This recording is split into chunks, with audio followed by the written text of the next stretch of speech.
की तरफ हमारा ध्यान खींच रही थी और जो पुस्तक उन्होंने हिंदी समाज को सौंपी है, तो केवल स्त्री रचनाकार ही ओझल रही हो ऐसा नहीं है। पुरुष साहित्यकार भी ऐसे बहुतेरे नाम हैं हम सब लोगों के बीच जो साहित्य के इतिहास से ओझल रहे हैं या ओझल होते जा रहे हैं, और उनमें बाबू श्याम सुंदर दास का नाम बड़ा नाम है। पर समस्या यह है कि एक तो संस्कृत की व्यवस्था है अति परिचयार्थ अवज्ञा, जिससे बहुत अधिक परिचय हो जाता है उसके प्रति एक स्वाभाविक अवज्ञा भी उत्पन्न हो जाती है कि अब इनके बारे में और क्या जानना, ये तो हमारे ही बगल के हैं, यह सब कुछ उन्होंने किया था, तो इतना जान लिया बहुत है। ऐसी अवज्ञा के शिकार बाबू श्याम सुंदर दास भी हुए हैं, हो रहे हैं। हिंदी साहित्य में BA MA की तरफ जब विद्यार्थी प्रवेश पाता है, आगे पढ़ना शुरू ही करता है, सबसे पहली पोथी जो उसके हाथों में पकड़ाई जाती है वह हिंदी साहित्य का इतिहास आचार्य रामचंद्र शुक्ल का लिखा हुआ है। पर उस इतिहास के साथ बाबू श्याम सुंदर दास और आचार्य रामचंद्र शुक्ल के बीच का एक ऐसा प्रसंग भी संग लगा हुआ चला आता है जिसके कारण उसके पढ़ने लिखने के दौरान भी और बाद में भी आचार्य रामचंद्र शुक्ल की एक विशिष्ट छाप बनती जाती है और बाबू श्याम सुंदर दास कहीं पीछे छूटते चले जाते हैं।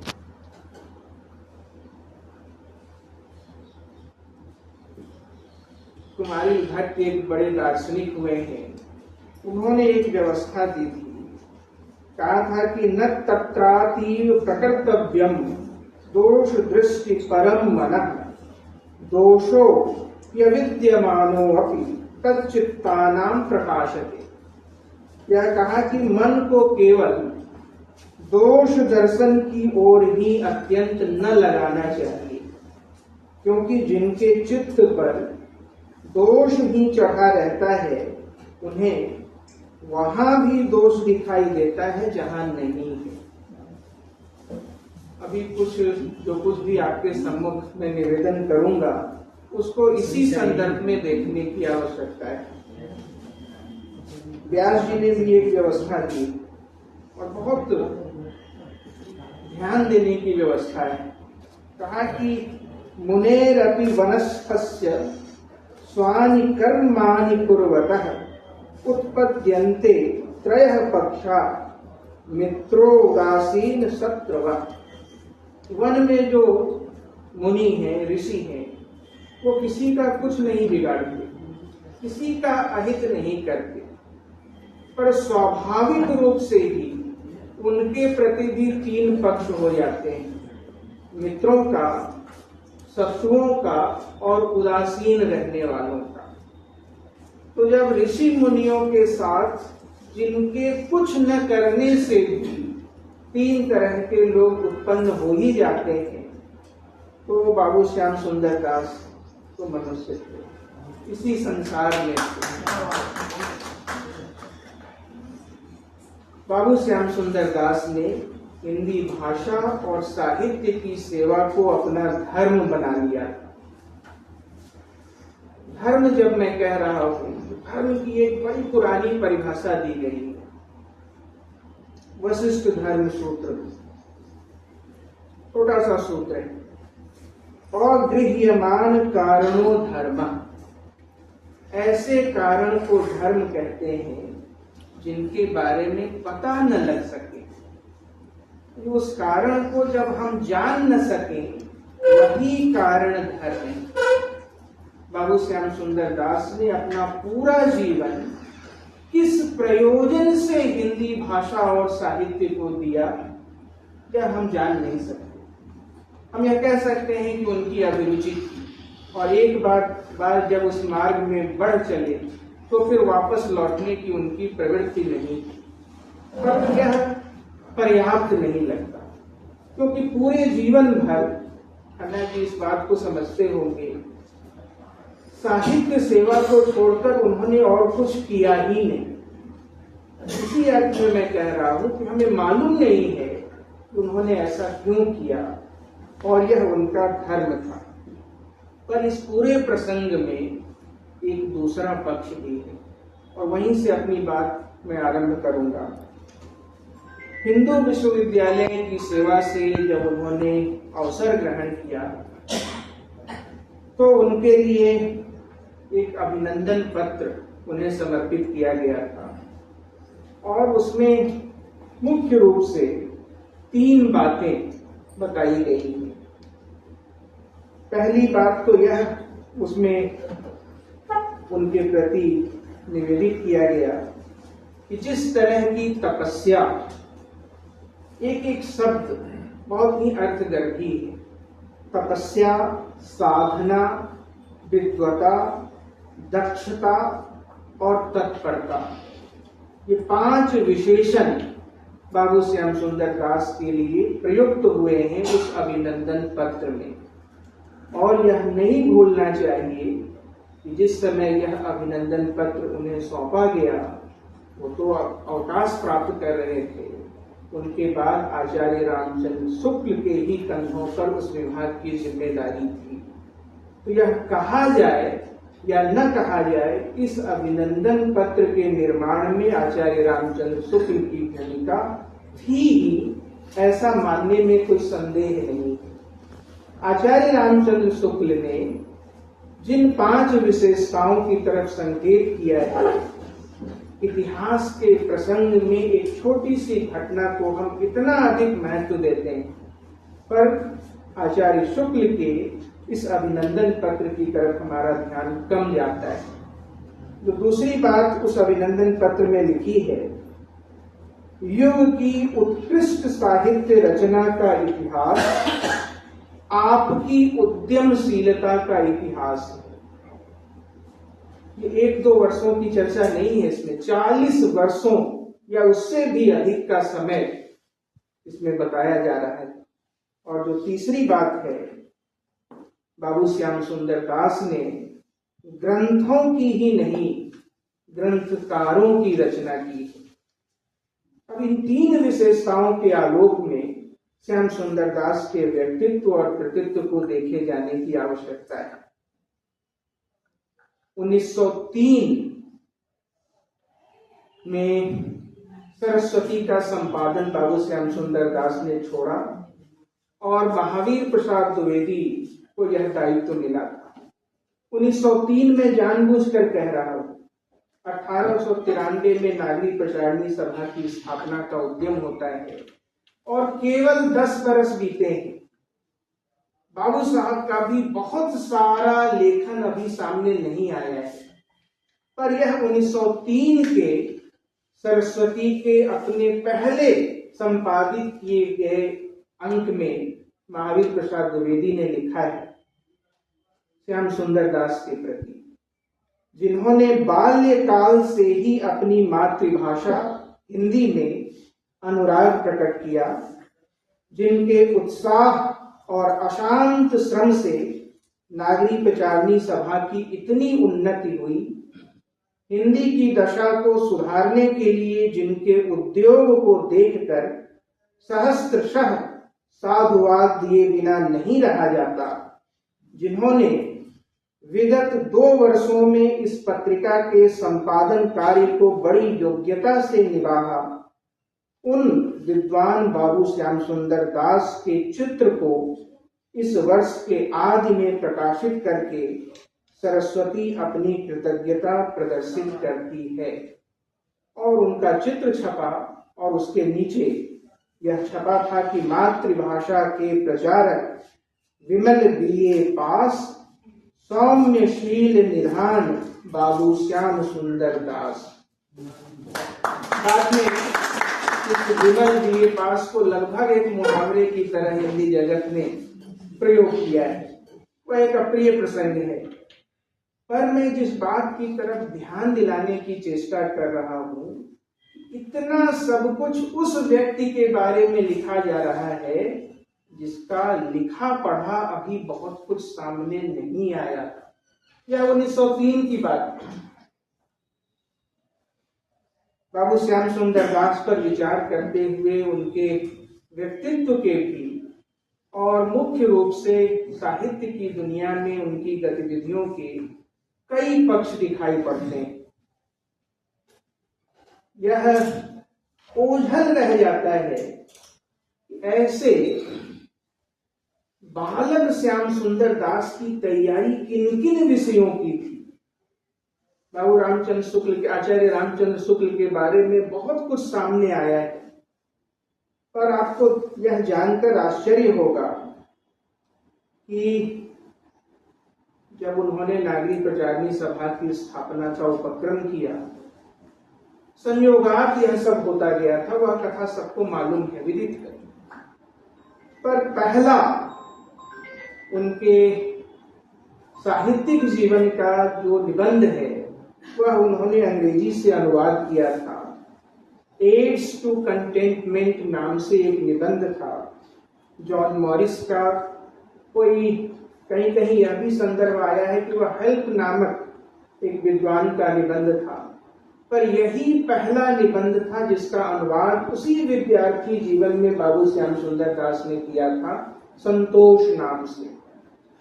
और फिर 1894 में इंटरमीडिएट के विद्यार्थी थे, उन्होंने लेख लिखा, भारतवर्षीय आर्य देश भाषाओं का प्रादेशिक विभाग और परस्पर संबंध।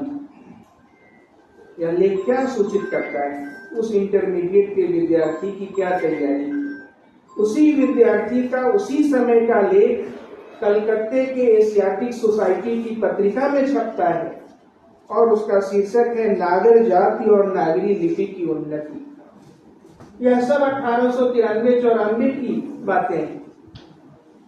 पहला मौलिक लेख जिस विषय पर बाबू श्याम सुंदर दास ने लिखा था वह भाषा का नहीं था, वह साहित्य का भी नहीं था, वह इतिहास संबंधी निबंध था। शाक्य वंशीय गौतम बुद्ध और ग्रियर्सन से उनका पत्राचार था।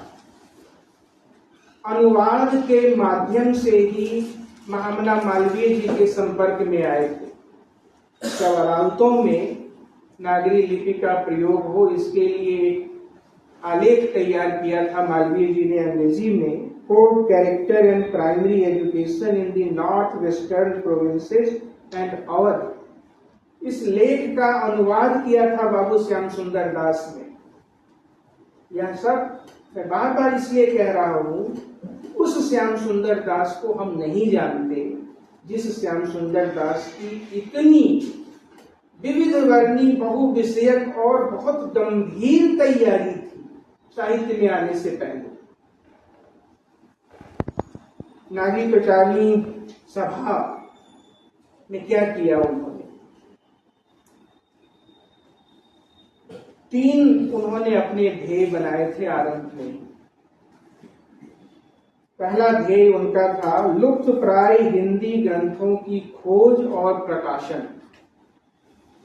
आज जिस पुस्तकालय की अभी चर्चा कर रही थी कि वहां से इनको दुर्लभ पांडुलिपियां मिली, वह बना कैसे?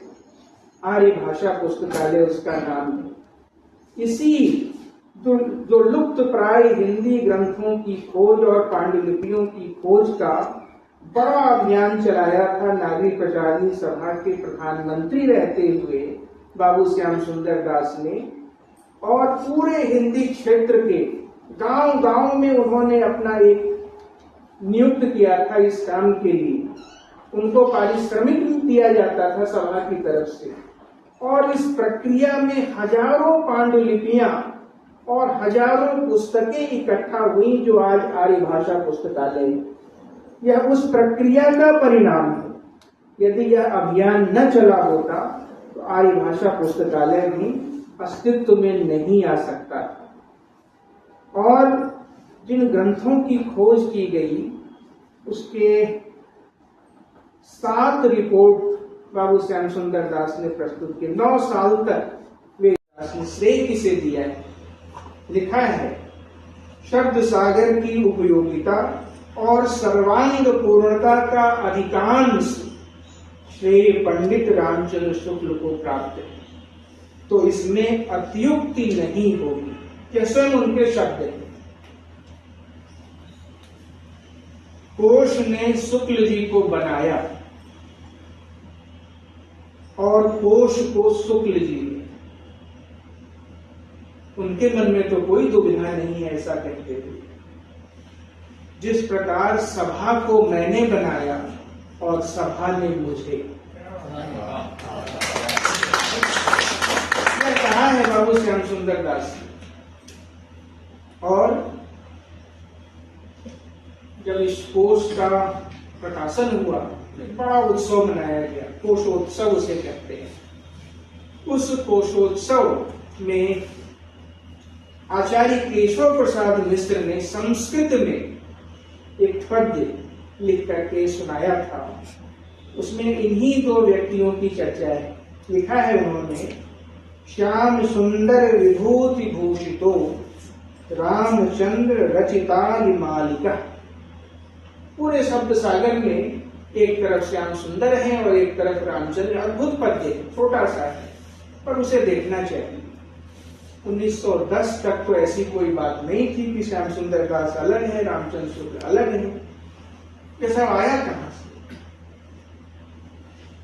अभी जो मैं आपसे निवेदन कर रहा था कि ये वही श्याम सुंदर दास हैं जिन्होंने ऐसी तैयारी के साथ साहित्य के क्षेत्र में पदार्पण किया था। 1900 ईस्वी में ही उनका एक लेख छपता है नागरिक प्रचारणी पत्रिका में। उस लेख का शीर्षक है हिंदी का आदि कवि। विस्तृत लेख है चंद्रवरदाई पर। वीरगाथा काल को ध्यान में रखिए, जो रामचंद्र शुक्ल के हिंदी साहित्य का इतिहास का आरंभिक अंश है। पर 1900 ईस्वी में श्याम सुंदर दास ने यह लेख लिखा। पृथ्वीराज रासो की प्रामाणिकता पर लेख लिखा था। तुलसीदास के जीवन चरित्र पर लेख लिखा था।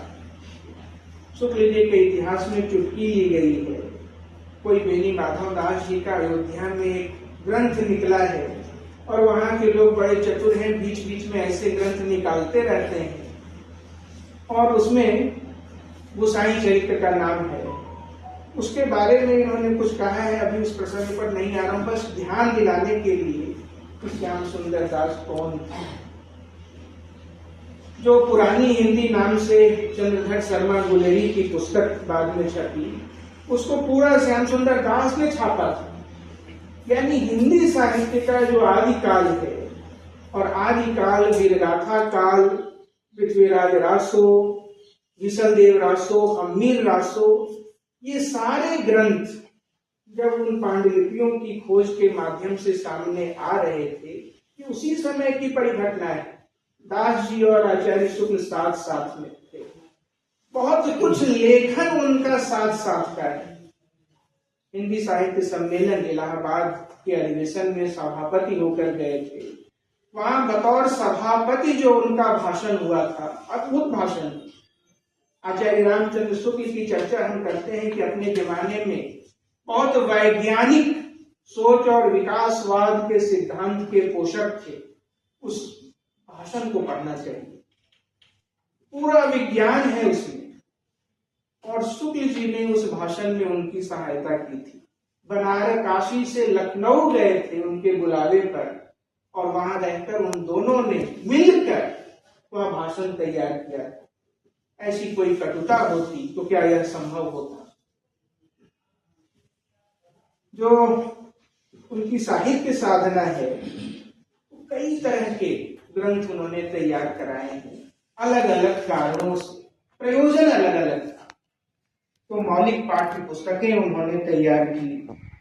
रामचरितमानस का पहला संपादित जो संस्करण छपा था, उसके संपादक श्याम सुंदर दास। पृथ्वीराज रासो जैसे दीर्घकाय ग्रंथ का संपादन किया था उन्होंने। और मैं पूरे ध्यान में रखकर उस आक्षेप को भी ध्यान में रखकर जोर देते हुए कह रहा हूं कि बहुत सारे लोगों ने बाद में आक्षेप लगाया कि और लोगों ने संपादन किया और सभा के प्रधानमंत्री होने के नाते श्याम सुंदर दास ने उन सब पर अपना नाम डाल दिया। ऐसा नहीं है। क्यों नहीं है वो अभी मैं बताऊंगा। बहुत सारे ग्रंथ उनके छात्रोपयोगी संकलन के रूप में निकले, अद्भुत जीवनियां उन्होंने लिखी हैं। जब जीवनी साहित्य की कोई चर्चा नहीं थी पर आवश्यकता थी, तो उस आवश्यकता को भांपकर श्याम सुंदर दास ने उस क्षेत्र में भी कलम उठाई थी। यह जो प्रसंग उपस्थित होता है हिंदी साहित्य के इतिहास के बारे में, उस प्रसंग का उत्स भी आचार्य रामचंद्र शुक्ल के इतिहास में ही, बीज वही लिखा है उन्होंने। रामचंद्र शुक्ल ने 1929 के छपे हुए हिंदी साहित्य के इतिहास के संस्करण में बाबू श्याम सुंदर दास के बारे में हिंदी पुस्तकों की खोज के विधान द्वारा आपने साहित्य का इतिहास, कवियों के चरित्र और उन पर प्रबंध आदि लिखने का मसाला इकट्ठा करके रख दिया। इसी प्रकार आधुनिक हिंदी के नए पुराने लेखकों के संक्षिप्त जीवन वृत्त हिंदी कोविद रत्नमाला के 2 भागों में आपने संग्रहित किए हैं। शिक्षोपयोगी 3 पुस्तकें, भाषा विज्ञान, हिंदी भाषा और साहित्य तथा साहित्यालोचन भी आपने, ध्यान दीजिएगा, भी आपने लिखी या संकलित की है। आचार्य रामचंद्र शुक्ल के शब्द हैं, आपने इन पुस्तकों को लिखा या संकलित किया है। उस समय के और संदर्भ यदि आप देखेंगे तो वहां ऐसी दुविधापूर्ण भाषा आपको नहीं मिलेगी। इस वाक्य को बाद के साहित्यकारों ने हाथों हाथ लिया है और यह कहा कि बाबू श्याम सुंदर दास की रचनाएं बनाई हुई, बाबू श्याम सुंदर दास की रचनाएं बनाई हुई। ये मुहावरा भी उसी समय से चला आ रहा है। पुराने साहित्य को यदि आप देखेंगे तो कई जगह यही वाक्य मिलता है। बनाया हुआ होना यह भारतेंदु युग से लेकर महावीर प्रसाद द्विवेदी युग तक इस अर्थ में प्रयुक्त नहीं हो रहा था जिस अर्थ में हम और आप उसे ग्रहण करते हैं। सत्यार्थ प्रकाश में स्वयं दयानंद सरस्वती ने पहले ही उसकी भूमिका में ही यह लिखा है कि जिस समय मैंने यह ग्रंथ सत्यार्थ प्रकाश बनाया था, तो बाबू श्याम सुंदर दास के बारे में यह कहना कि उनके ग्रंथ बनाए हुए हैं, यह उस अर्थ में नहीं था जिस अर्थ में हम और आप आज ग्रहण करते हैं। यह उस अर्थ में नहीं। शुक्ल जी ने एक और संदर्भ में यह लिखा है और अभी चर्चा हो रही थी कि उनके निबंधों का संकलन बड़ी सज धज के साथ छपा था।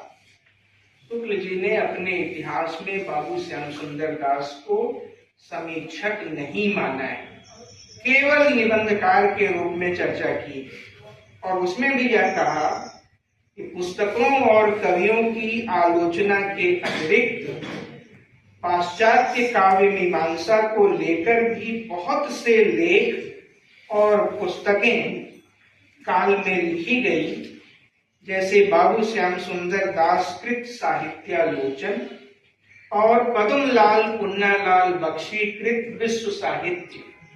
इनमें से पहली पुस्तक तो शिक्षोपयोगी है। मानो बड़ा भारी अपराध हो गया शिक्षोपयोगी पुस्तक लिखना। यह उपहास के लिए प्रयुक्त वाक्य है, इसे समझने में तो कोई दुविधा नहीं है। आचार्य शुक्ल के इतिहास के इन संदर्भों को लेकर बाबू श्याम सुंदर दास के समूचे साहित्यिक अवदान पर 3 आरोप लगे। पहला आरोप लगा कि ये सब शिक्षोपयोगी है। दूसरा आरोप यह लगा कि ये सब अमौलिक है। और तीसरा आरोप लगा कि इनमें दोहराव बहुत है, एक ही बात कई बार कही गई है। पर 1922 में जो उनकी पुस्तक छपी साहित्यालोचन, उसको यदि आप पढ़ेंगे तो आप पाएंगे कि पुस्तक तो नई है और उसका ढंग वही है जो हमारे पुराने साहित्य का रहा है। संस्कृत शास्त्र की परंपरा रही है, खंडन और मंडन की पद्धति रही है। पहले से आचार्यों के बीच जो मान्य सिद्धांत हैं, उसके बदले आप नई बात तब तक नहीं करेंगे जब तक उसका खंडन नहीं कर देते। और केवल खंडन कर देना ही पर्याप्त नहीं है, खंडन करने की भी योग्यता तब आप में मानी जाएगी जब उसका विकल्प आप प्रस्तुत करेंगे, जिसे मंडन कहते हैं। तो यह खंडन मंडन पद्धति बाबू श्याम सुंदर दास के उस साहित्यालोचन नामक ग्रंथ में दिखाई पड़ती है, जिसमें उन्होंने भारतीय और पाश्चात्य शुक्ल जी की दृष्टि में सिद्धांतों का समन्वय किया है। अब यह समझना कठिन नहीं है कि पश्चिम के सिद्धांतों पर भी चर्चा करते हुए उनकी दृष्टि में भारतीय समीक्षा परंपरा और भारतीय शास्त्रीय परंपरा ही प्रबल थी। जो उन्होंने किताबें महत्वपूर्ण तैयार की थी, साहित्यालोचन, और बाद में स्वयं हिंदी साहित्य का एक इतिहास छपवाया था, उन सब के यदि आप आरंभिक संस्करण देखें, आजकल तो सुलभ है, गूगल करेंगे तो आसानी से दिख जाएगा, तो आप पाएंगे कि उसमें शीर्षक छपा है, उसके ठीक नीचे अर्थात और पूरे वाक्य में उसका विवरण भी दिया है। साहित्यालोचन के नीचे उन्होंने लिखा है, साहित्यालोचन अर्थात साहित्य के अंगों और उपांगों का विवेचन और निरूपण। क्या अर्थात है? यह आरोप लगा कि वो शिक्षोपयोगी है, उसकी भूमिका में ही उन्होंने स्पष्ट किया है। पहली बार जब एमए के विद्यार्थियों की कक्षा में मैं गया तो ऐसी कोई पुस्तक ही नहीं थी जिसको लेकर उनको पढ़ाता या उनसे कहता कि यह पुस्तक पढ़नी चाहिए। तो लिखता जाता था, पढ़ाता जाता था, पढ़ाता जाता था और सुधारता जाता था, फिर लिखता था और फिर पढ़ाता था। यह प्रक्रिया थी साहित्यालोचन के बनने की। अब एक ऐसी पुस्तक के बारे में आप चलते चलते कहते हैं कि यह शिक्षोपयोगी है, तो मैं समझता हूं इस पर पुनर्विचार करने की, ठहर कर विचार करने की जरूरत है। उन्होंने एक पुस्तक लिखी थी, भाषा विज्ञान, नाम उसका रखा था अपने जमाने के अनुरूप ही, भाषा रहस्य। यह बाद में 1944 में फिर से छपा था। इसलिए छपा बाद में क्योंकि केशव प्रसाद मिश्र ने उसको देखा, कहीं कहीं उन्होंने किंचित संशोधन किए। अब आप अनुमान लगाइए कि एक ऐसी पुस्तक जिसको केशव प्रसाद मिश्र जैसे विद्वान, जिनके पास सुनीति कुमार चाटुर्या जैसे विद्वान भी अपनी पुस्तक भेजते थे देखने के लिए, और जब केशव जी उसको ठीक समझते थे तभी वह छपता था। भाषा विज्ञान जो श्याम सुंदर दास की किताब है, वो भी उन्हीं की आंखों से गुजरी है। क्या हम उसे यूं ही खारिज कर देंगे? नहीं कर सकते। इसलिए नहीं कर सकते कि अपने समय में भाषा विज्ञान के जो सैद्धांतिक धरातल उपलब्ध थे, भारत में नहीं थे। लिखा है उन्होंने, और वो इस पुस्तक की विशेषता भी है, भाषा विज्ञान के सैद्धांतिक धरातल को आधार बनाकर भारतीय आय भाषाओं के विकास और हिंदी की ध्वन्यात्मक प्रवृत्तियों के विकास का मौलिक चिंतन उस पुस्तक ने, अब तक किसी ने भी ऐसा कोई प्रयास किया ही नहीं। जिस तरह से साहित्य के सिद्धांतों पर साहित्यालोचन के पहले ऐसा कोई प्रयास नहीं दिखाई पड़ता है, उसी तरह भारत की आर्य भाषाओं पर वैज्ञानिक ढंग से विचार करने का श्याम सुंदर दास के भाषा विज्ञान से पहले कोई प्रयास दिखाई नहीं पड़ता है। स्वयं स्वीकार की ऐसी कही है उनके बारे में लिखते हुए, जिसकी ओर हम सबका ध्यान जाना ही चाहिए, खास करके खन्ना साहब का। लिखा है उन्होंने कि इतिहास के प्रसंग में, आत्मकथा में, तो मेरी आत्मकहानी शीर्षक से छपी है, आत्मकथा में बाबू साहब ने जो कुछ लिखा है और कुछ बेकहा भी है, वह बेकहा आज भी बेकहा ही। कौन कहेगा? कोई है ही नहीं। लिखा हुआ तो जो था वो तो हम सब अपने अपने अनुरूप उसकी व्याख्या कर सकते हैं, पर जो बाबू साहब के साथ ही बेकहा रह गया वो उन 20 वर्षों के बाद की कहानी है, 20 वर्षों की कहानी नहीं। क्या है उस कहानी में? यह जो साहित्य का इतिहास बाबू श्याम सुंदर दास का है, इसके बारे में यह है कि जो धारणा है, हम सब लोग जितना जानते हैं या जितना बताया जाता है, वह कि हिंदी सब, और इसका संबंध काशी हिंदू विश्वविद्यालय के हिंदी विभाग से अनिवार्य रूप से हुआ। यह था कि नागरी प्रचारणी सभा की जो प्रबंध कार्यकारिणी थी, उसके सबसे मुखर सदस्य महामना मालवीय थे, और जहां वह स्वयं सदस्य हो तो मुखर तो हो ही जाएंगे।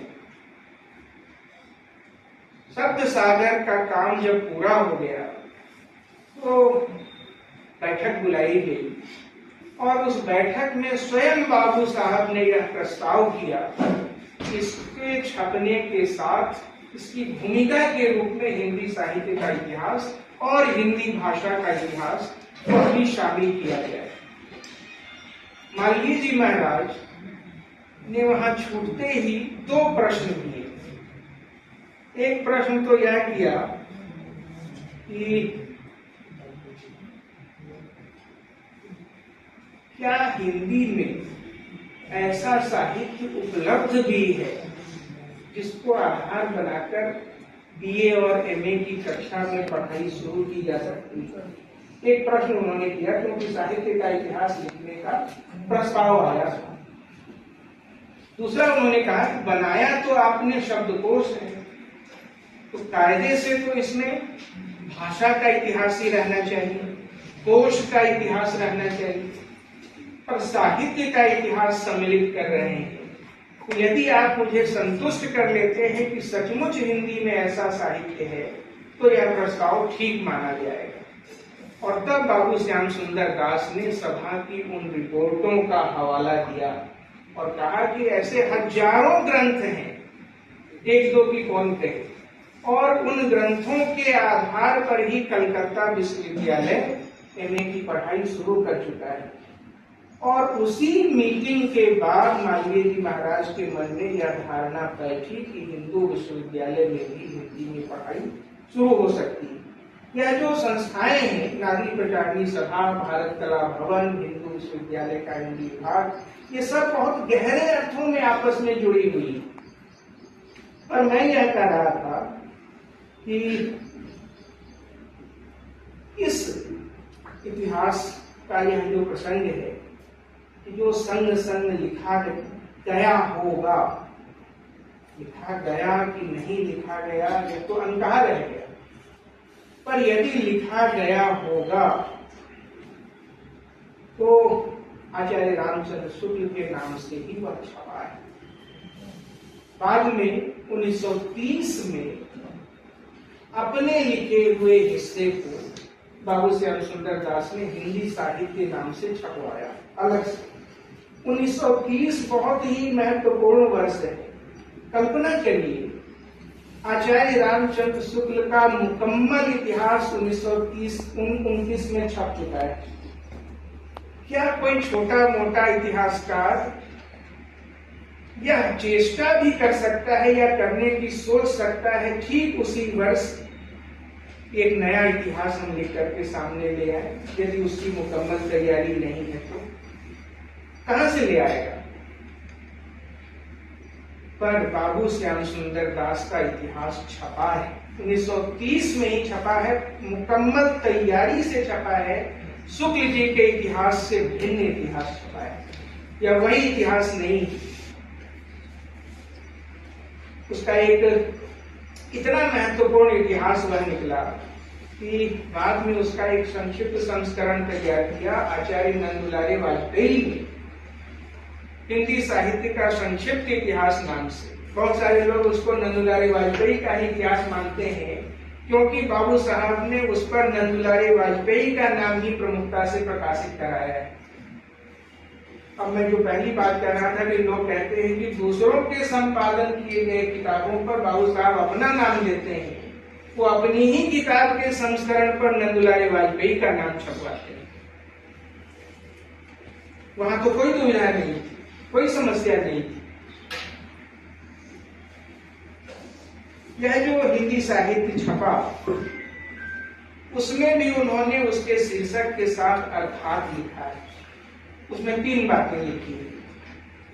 ये वे 3 बातें हैं जो रामचंद्र शुक्ल के हिंदी साहित्य के इतिहास से श्याम सुंदर दास के हिंदी साहित्य के इतिहास को अलग सिद्ध करती है।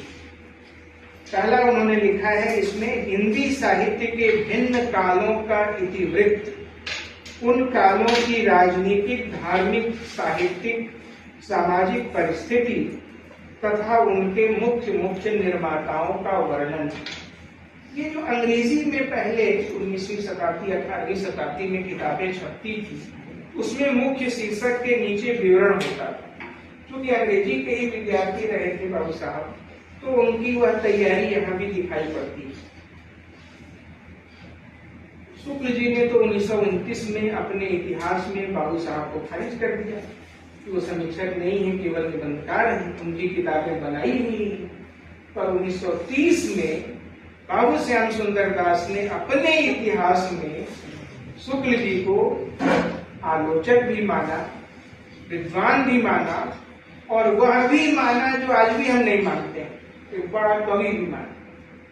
लिखा है शुक्ल जी हिंदी के विद्वान और दार्शनिक आलोचक हैं, परंतु उनकी सहृदयता भी विशेष उल्लेख योग्य है। वन्य प्रकृति के उजाड़ और सुने स्वरूप के प्रति भी उनका जितना अनुराग है, उतना बगीचा में खिले हुए गुलाब के फूल के प्रति नहीं। सौंदर्य को बड़े ही व्यापक रूप में देखने की अंतर्दृष्टि शुक्ल जी को मिली। 1929 का इतिहास, ठीक 1 साल बाद जब श्याम सुंदर दास इतिहास लिखते हैं तो शुक्ल जी के व्यक्तित्व को और बड़ा करते हैं। इस इतिहास की कुछ अपनी विशेषताएं। इस इतिहास में पहली बार जिसे हम जातीय मनोवृत्ति कहते हैं, जातीय यानी नेशनैलिटी के अर्थ, उस मनोवृत्ति के आधार पर हिंदी साहित्य की विवेचना हुई। जातीय मनोवृत्ति के विकास का अध्ययन है वह इतिहास। उस इतिहास में पहली बार इतिहास की स्पष्ट धारणा मिलती है, साहित्य के इतिहास की स्पष्ट धारणा मिलती है, और उस इतिहास में पहली बार भाषा, साहित्य और कलाओं की जो आपसी साझेदारी है उसकी चर्चा मिलती है। जो काल विभाजन तो रामचंद्र शुक्ल ने ऐसा कर दिया था कि उसका कोई तोड़ नहीं हो सकता, पर बाबू श्याम सुंदर दास के सामने यही सबसे बड़ी चुनौती थी। यदि हूबहू वही अपनाते हैं तो संकट, और छोड़ते हैं तो नया क्या है, कुछ बचता है, पर उसका रास्ता निकाला था उन्होंने।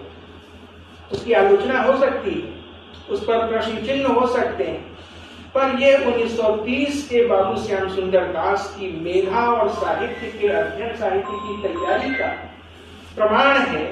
उन्होंने उसी समय रामचंद्र शुक्ल के काल विभाजन को छोड़ा और हिंदी साहित्य का एक अलग काल विभाजन प्रस्तावित किया है।